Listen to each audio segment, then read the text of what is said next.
Hello friends, कैसे हैं आप सभी? होप सो बहुत अच्छे होंगे। मैं भी बहुत अच्छी हूँ। आज हम बात करेंगे safe guard duty section 8B। Section 8B safe guard duty की बात करता है।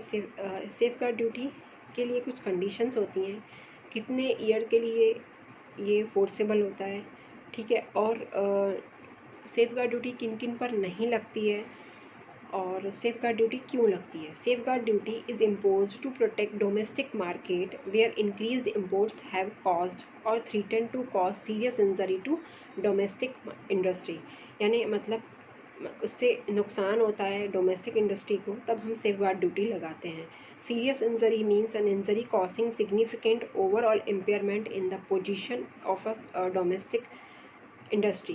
Threat of serious injury means a clear and imminent danger of serious injury. Safeguard duty cannot be imposed on article originating from developing countries if imports of such article is less than 3%. यानी safeguard duty नहीं लगती है।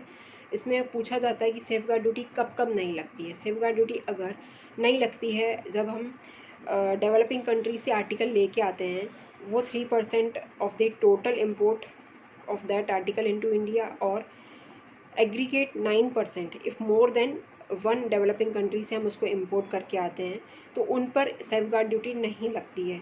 The provisional safeguard duty cannot remain in force for more than 200 days from the date when it was first impose. यानी safeguard जो provisional safeguard duty होती है वो 200 days से ज़्यादा के लिए इन्फोर्स नहीं होती है from the date when it was first enforce. Final duty remain in force 4 years. वहाँ पे प्रोविजनल सेफ गार्ड ड्यूटी थी वो 200 डेज़ के लिए, नॉट मोर देन 200 डेज़ के लिए। Final duty remain in force 4 years from the date of its imposition. However central government can extend the period of imposition, but the total period of imposition cannot be beyond 10 years from the date of its imposition. Safeguard duty shall not be imposed on goods imported by a 100% EOU or unit located in FTZ and SAYS. ठीक है।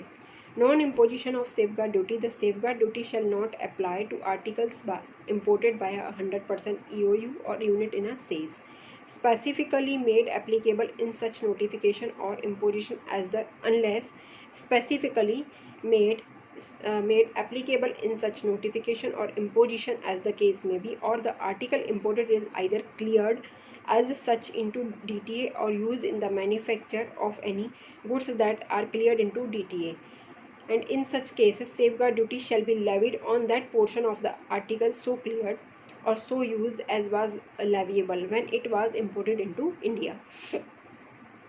100% EOU और says पे safe guard duty नहीं लगती है, पर इसके लिए कुछ कंडीशन है। अगर specifically made applicable in such notification और इम्पोजिशन एज द केस में भी, मतलब इसके लिए स्पेसिफिकली नोटिफिकेशन में बोला गया है कि सेफ गार्ड ड्यूटी लगेगी तो वहाँ पर लगेगी, और the articles imported is either clear होता है एज सच सेम वैसे ही डोमेस्टिक टेरिफ एरिया में, और मैन्युफैक्चर होता है manufacture of any goods that are cleared into DTA, and in such case safeguard duty shall be levied on that portion of the article so cleared or so used as was leviable when it was imported into India. यहाँ पे हमने बात की safe guard duty की, उसके क्यों लगती है सेफ गार्ड ड्यूटी, किस पर नहीं लगती है, कितने टाइम के लिए से प्रोविजनल सेफ गार्ड ड्यूटी और फाइनल ड्यूटी इन्फोर्स होती है, ठीक है। नेक्स्ट हम बात करेंगे सेक्शन 9 काउंटर वैलिंग ड्यूटी और सब्सिडाइज आर्टिकल और एंटी डंपिंग ड्यूटी, ठीक है। अगर हमारा वीडियो पसंद आया तो प्लीज़ लाइक करना ना भूलें और कमेंट बॉक्स में लिखना ना भूलें, कमेंट लिखना ना भूलें, और हमारा चैनल भी सब्सक्राइब कर लें और बेल आइकन को दबाना ना भूलें ताकि हमारे सारे वीडियो आप तक पहुंच सकें।